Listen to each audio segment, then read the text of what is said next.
समस्या असते. सततच्या घर्षणामुळे त्वचेवरती प्रेशर येऊन त्वचा जाड होते आणि त्याचं कुरूप बनतं. कुरूप होण्यामागची मुख्य कारणे काय आहेत?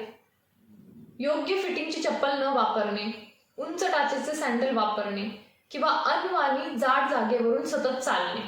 ह्यामुळे त्वचेमध्ये भेगा तयार होतात, तिथली त्वचा जाड होते आणि त्याचं कुरूप बनतं. कुरूप होऊ नये म्हणून काय काळजी घेतली पाहिजे?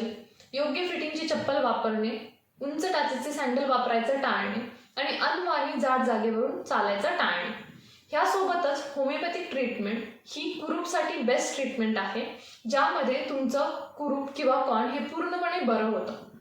अनेकदा लोक हे कुरूप घासून किंवा टोकरून काढतात, पण ह्यामुळे काय होतं, फक्त वरच्यावर ही त्वचा निघून जाते आणि आतमध्ये जाड त्वचा तशीच राहते. त्यासाठी होमिओपॅथिक ट्रीटमेंट ही बेस्ट ट्रीटमेंट आहे, ज्यामध्ये कुरूप हे पूर्णतः बरं होतं